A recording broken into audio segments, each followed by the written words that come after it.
Hi, Phil Pustiowski here with FreedomMentor.com. I'm a full-time real estate investor, coach, and mentor. And in this video, I'm going to share with you how to determine property value. It is a very misunderstood topic. A lot of real estate investors get this wrong, which is the audience I'm talking to. But if you're a homeowner and you just want to know what your property's worth, watch this video. You're going to learn a whole lot about that. And I'm going to share with you where the confusion comes from and then how to get clarity. All right, now there is three main parts to this. What we're going to talk about first is how you value property. How does that work? So number one, how is real estate valued? And here's the great thing. This is really simple because you already do it.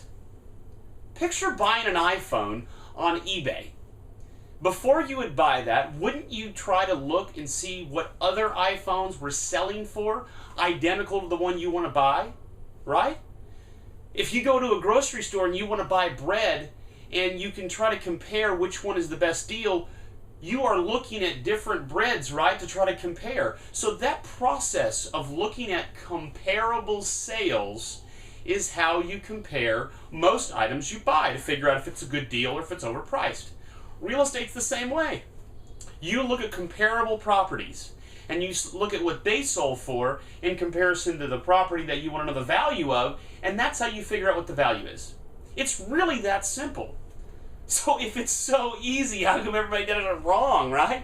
Not everybody, but a lot of people. Well, there are two main reasons why that happens. The first is where they're getting their information from, okay? Information source. That's what I'll put on this board because it's easy to fit. Where is the information coming from? All right, there's two places where it actually comes from, and the first one is county records.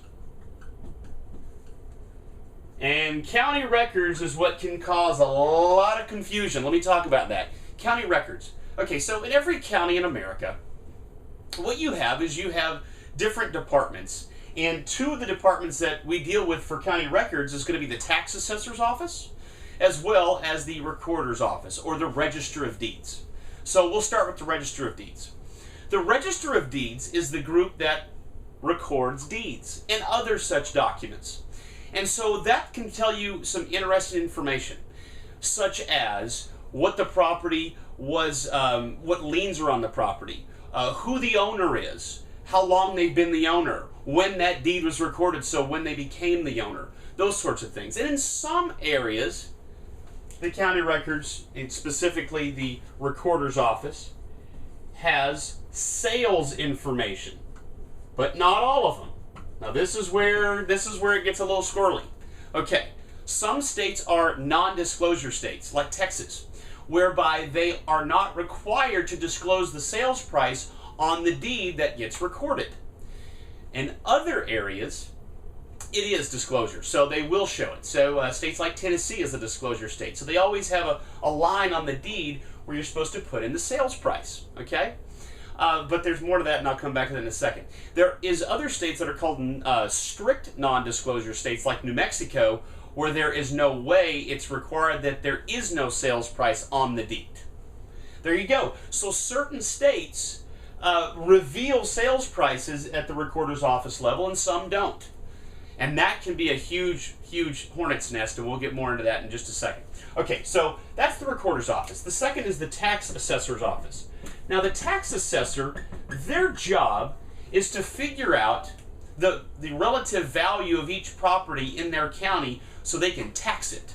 And they can tax it as a percentage of the value, as long as what type it is as well. So if it's a duplex, which could be considered commercial versus a single family home, that sort of thing. So tax assessors are literally putting a tax appraisal on every property, every single one. So some look at that and say, oh, well, the tax appraisal, that must be a good source of value. No, let me tell you what happens to tax appraisals. The first thing is, most homeowners are not willing to share every bit of news with tax assessors. In other words, if they add 900 square feet in the form of an extra bedroom and bathroom, they may conveniently not tell the tax assessor. Why? So they can keep their tax assessment lower so they can pay less taxes.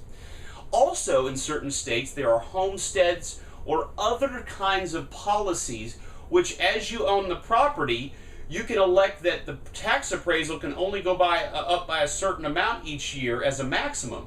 And what happens is, over the course of many years, that tax appraisal can lag way behind the real value.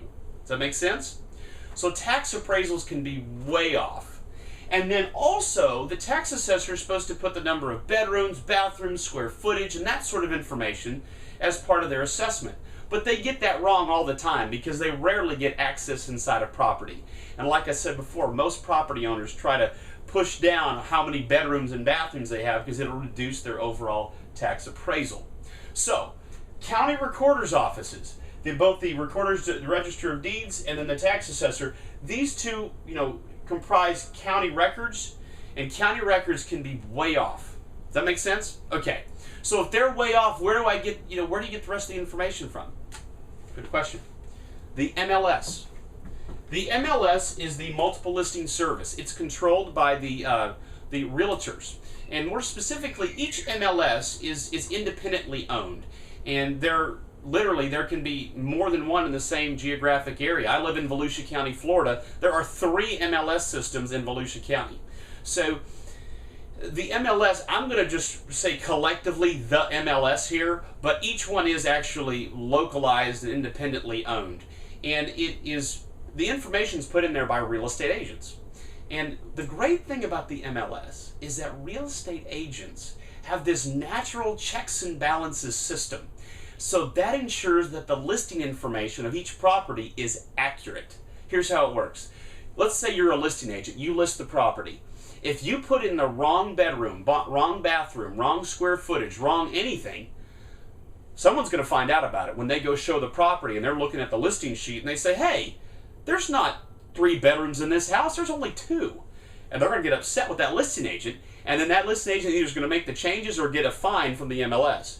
So what happens is you have this natural checks and balances, this accountability system with the MLS, so the data is just flat good. It's real good. Now the MLS has other features that are wonderful. It'll tell you not only the exact sales price that occurred, but also if there are seller concessions, meaning if the seller paid for closing costs and that sort of thing, because that really does play a role in the overall sales price. So the MLS is where the data needs to come from in order to make these accurate comparisons. But the MLS does have a couple of drawbacks. It doesn't tell you what liens are on the property. It doesn't tell you who the owner is. That's where the county recorder's office can help you. So really, a great real estate investor who wants to truly understand the property is going to use the best, or the strengths of the county records and the strengths of the MLS. And are going to bring that information together to make the right decision. But even if you have the right information, you can still completely screw up determining property values. So this is where the next part comes in. And that is, who is making the comparison? Who is comparing? In this day and age, there's a lot of people that love computers. And computers can do a lot of great things. They can calculate very efficiently, very consistently, massive number crunching. But computers don't see the bigger picture. Computers don't know when they have been programmed with a bug, because they don't know how to look outside themselves and say, hey, there's a bug. They can't tell if the numbers look wrong after they've calculated something. And so what happens is we have a lot of people who want computers to make decisions for them, when technically the best role of a computer is to help you be more informed so you can make great decisions. Humans are not computers. We have this wonderful ability to do all sorts of things that at this point, especially in the real estate investing world, technology is not available yet to duplicate the human brain. And so what happens is this. The things like Zillow, Trulia, and so many other of these systems, they've made a lot of headway, and they're doing better and better all the time. But they have massive weaknesses. And one of those weaknesses is they're drawing all of their information from the county records. Tax assessor is where they're getting the bedrooms, bathrooms, square footage, which could all be wrong. And then not only are they using that, but they're then trying to figure out which properties are comparable, and they're doing a circle around the property, say a 2-mile radius. But you and I both know that every part of the U.S., there are pockets where if you go 2 miles apart, they're completely different worlds, right? You can go from absolutely the nicest part of town to complete ghetto in 2 miles. And so, but the computer doesn't know that. Zillow, Trulia, I mean, in fact, there's a lot of other, you can pay for some expensive stuff, Sitex Data, RealQuest. They're all getting their data from the recorders of the county records, and then they don't really have a good way to be able to match up neighborhoods and houses, right? So what if you've got a bunch of new subdivisions interspersed with some really old subdivisions? Well, you don't want to compare those brand new homes with those super old homes. It's just not even a comparison. What if there's brand new built homes being dropped in the same neighborhood as an older neighborhood? So the computer can't be the comparing mechanism. The computer can't be the one to choose which are comparables, true comparables. That's what you're looking for. That's what the MLS gives you, some true comparables. So again, let's go back to our iPhone example. If you're trying to figure out if the iPhone's a good deal or not, you need to look at the identical iPhones that you're looking to buy and be able to compare what those sales were. And so to get that apples to apples comparison in real estate, you need to find accurate comparable sales, and computers just can't do it. I mean, Zillow, Trulia, they can be an absolute disaster on values. Now that can actually work for and against you. If the homeowner sees it and they think the property value is, say, $20,000 and it's really worth $100,000, and that's what Zillow said it was 20, that may actually help you in making an offer, but it could also work completely against you as well. So these systems right here, I see it all the time. Real estate investors, they don't know how to get access to the MLS. They don't know all this, and so they just try to take shortcuts. And they'll use Zillow, Trulia. They may even compare like 3 or 4 different online free systems to see what the property value is. They may even throw in the tax appraisal as well, and they'll all average them together. Bad idea, because all of these systems are all using the same bad data, and they're also using the same bad circle radius comps in some cases. And so they're all giving you numbers that are all bad, really, and that's the best way to describe it. So what you want to do differently, how you want to determine property values is this. You want to get access to the MLS. By the way, I have an entire video on how to get access to the MLS for investors. You can search that in YouTube or go to my website, check it out. And then you want to use these comps, and in conjunction with what you learn from the county records. Again, that won't help you necessarily with value, but it'll help you know like who the owner is and what liens they have against the property.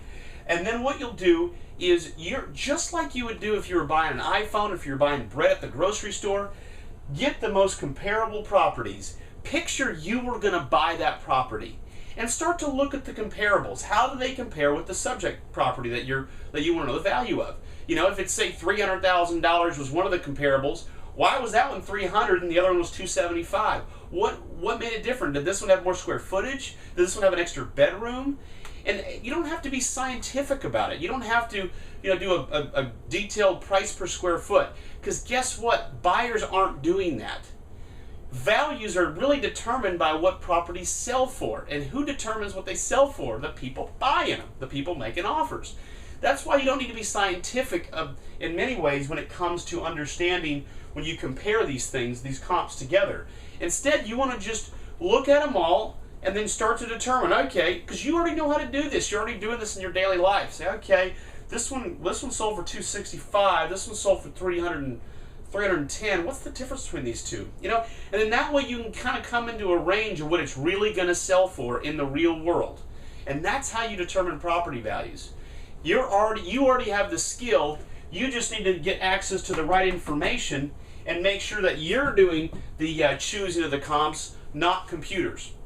And if you do get lucky and Zillow actually calculates correctly in your area from time to time, great, but don't rely on it. You need to know on every deal as an investor exactly what the value is and not to be off ever. I mean, this is critical.